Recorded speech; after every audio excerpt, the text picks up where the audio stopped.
Love breakfast. I was having this conversation with somebody recently about why brunch is good. I'm not into brunch for the alcohol or for the clout. The hell's the or clout? for the sort of like social scene. I'm just in it for the fact that you get to eat more breakfast food. It's breakfast, but at a time when you're hungrier. I think what I really like is Brinner. I'm Hannah Kaiser, and this is the Bandwagon. We are rapidly approaching postseason preview territory here at Bandwagon HQ, and as I was perusing the league standings the other day, I noticed something a little bit troubling. A team with a 100% chance of winning their division, according to Fangraph's playoff odds, that we've basically never talked about, not in 3 seasons. So that's why this week, after a season of tortured conceits, we are throwing it back to how we used to frame episodes and just bandwagoning the Brewers. The team that's best known for having a logo that makes you go, oh yeah, I see it, is pretty much guaranteed to make their 4th consecutive postseason appearance this year while still looking for their first ever championship. This time they have the sneaky best top 3 starters, a new owner with recent ring experience, and as of right now, the biggest division lead in all of baseball. Thanks in part to this. Swing and a drive to right and deep. Get up! Get up! Get out of here! Gone for Daniel Vogelbach. He just hit a walk-off grand slam home run. That's Daniel Vogelbach, a man built like a keg with a chin strap, hitting a walk-off grand slam against their division rival Cardinals. After getting DFA'd by both the Mariners and Blue Jays, Vogelbach has been so successful in Milwaukee, makes sense, beer-inspired body type and all, that when he got hurt earlier this summer, they went out and got the next best thing in beefy left-handed first baseman who failed out of Toronto, Rowdy Tellez. Turns out that's a pipeline with replicable results because Tellez has been, not great, but enough above average to keep his spot in the lineup. So Vogel's back to pinch hitting in key spots and demonstrating the gender-neutral ease of wearing a one-piece, especially if you're willing to tailor the sleeves to fit your frame. Yes. If you think about it, baseball uniforms, they could also be rompers, like those romper. Speaking of mid-season additions, even before the blockbuster moves of midsummer, the Brewers pulled off one of the best trades this year in Free Willy for Escape from the Trop. 2 months before the deadline, and then 1 game below 500, Milwaukee acquired a struggling Willy Adames from the Rays. Since then, they've gone 62-32, powered by their affable shortstop, who has an OPS 40% better than average in that time. It is a strong argument against procrastination. If a player is going to help your team, it's better to have them for longer, and also getting out of Florida whenever possible. Adames' prior home road splits support the idea that a change of scenery was all he really needed, but a magical hug from Mookie Betts last October probably didn't hurt. So they're hugging. In other new player news, it doesn't do as much to explain the team's dominance. Should the Brewers have posted this quote tweet bait while Jackie Bradley Jr. is starting semi-regularly despite a batting average that starts with a 1? Probably not. No. But I'd like to talk about it anyway. I've been thinking about it ever since, because what would the game look like if there were no bats and no pitchers, and instead offense just tossed the ball out into the field, but everything else was exactly the same. And no strikeouts, no walks. Ball would be in play every time. Instead of batting, we'd call it chucking. Yeah. What's their chucking average? One effect of baseball without pitchers would be that the Brewers probably wouldn't be a postseason caliber team. No offense to their offense, but the whole reason we're talking about the team today is Brandon Woodruff, Corbin Burns, and Freddie Peralta. There's a whole lot of not especially fun numbers to back the claim that they're each ace-worthy and amount to a nearly unbeatable rotation, but the best proof is simply that they put their team into a position to cruise into October in spite of the fact that Christian Yelich has been a shell of his MVP self ever since that knee injury 2 years ago. You could literally replace him with Pete Davidson at the plate and no one would even notice. Another thing that's cool is that the Brewers actually have multiple guys who care that the planet is becoming increasingly inhospitable to baseball and also the rest of human society. And care more about famous the advocates for environmentalism probably won't actually turn back the tide on the slow-rolling mass extinction event that is climate change. But it does make me like your baseball team a little more if they host sustainability forums at the stadium. Reliable long reliever Brent Suter actually has a dual environmental science and public policy degree from Harvard. And since he's already proven his acting chops repeatedly in team commercials. We usually don't pick up hitchhikers, but I'm going to go with my instincts on this one. Saddle up, partner. And George Clooney failed at his lifelong dream to play for the Reds, and they both care about saving the planet. Simple math says that Brent Suter is simply better than George Clooney.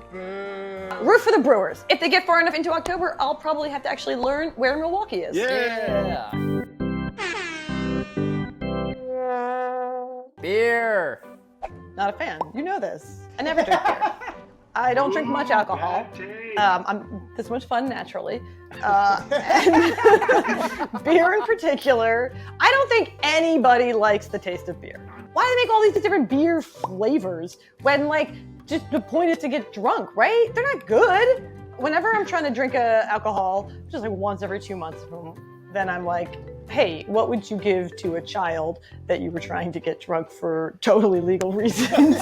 Like, I want it to taste like juice, which is why I will drink a cider. I only like fruity cocktails. If it doesn't come with a maraschino cherry in it, I'm not interested. Not a fan. The Hall of Fame. My pitch for the Hall of Fame is, I don't think it's like, just because you were good at baseball doesn't mean you should be in the Hall of Fame. You should only be in the Hall of Fame as like a person with a plaque. Your bat can be there if you did something cool one day. But like, the people who should have plaques in the Hall of Fame are people who like indelibly changed the history of baseball in a way that can be described in a single sentence that doesn't rely on stats. The idea that it is both an honorific and also an attempt to capture baseball's history makes it really tough to sort of like have those things necessarily align, because sometimes people are famous for reasons that are not necessarily excellent, ergo Barry Bonds should be in the Hall of Fame.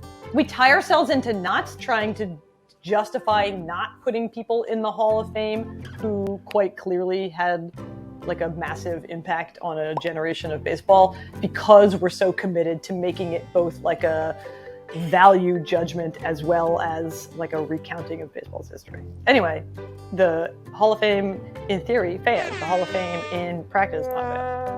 Waffle House. Never been. You should go. It's great. I assume they have waffles. I've been to IHOP.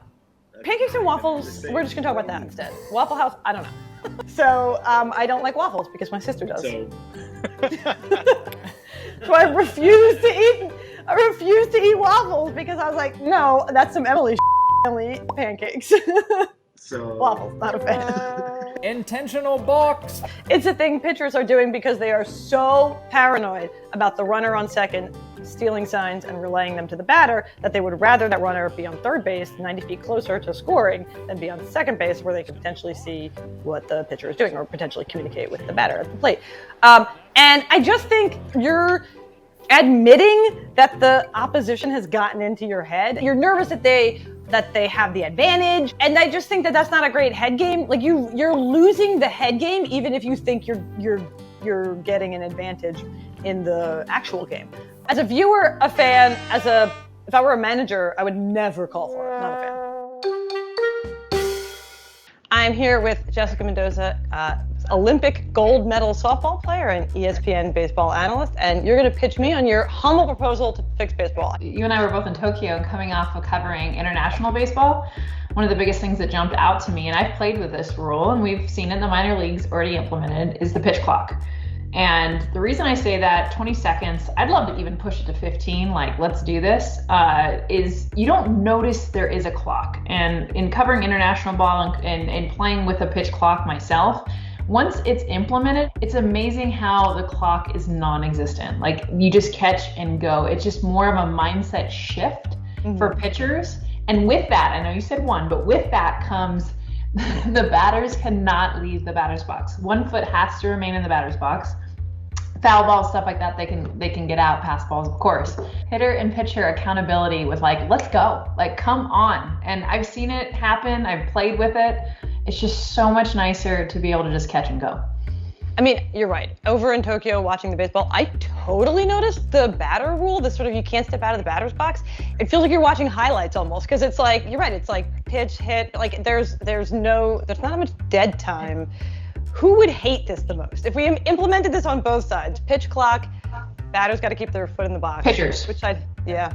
For sure. And not all pitchers, but I definitely think there's pitchers out there and you know, we're seeing it extreme with the sticky stuff and like any kind of adjustments, like you've seen the mental freak out, which I understand mid-season, but now you're talking about certain pitchers that have a pace. They catch the ball, they might walk around the mound, they might look at somebody, pick up dirt, God knows, like there's a million little routines that pitchers have.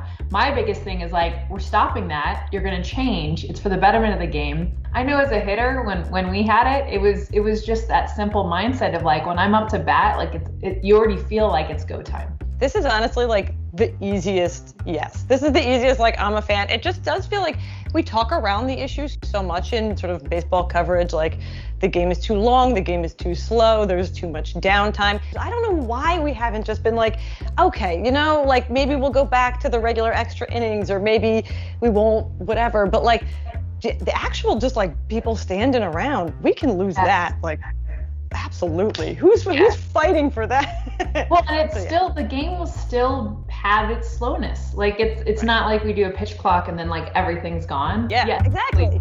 Yes. Awesome. This week we talked about the Brewers. It's our first time talking about like one specific team all season. I got to finally wear a hat again. I like how I look in hats. We should do that more often. The Brewers, they've locked up the NL Central. That race pretty much decided, but tons of races still not decided. Still very exciting, particularly the NL West. I like that one the best. And we'll talk about all the races that are still left to watch next time. Yeah.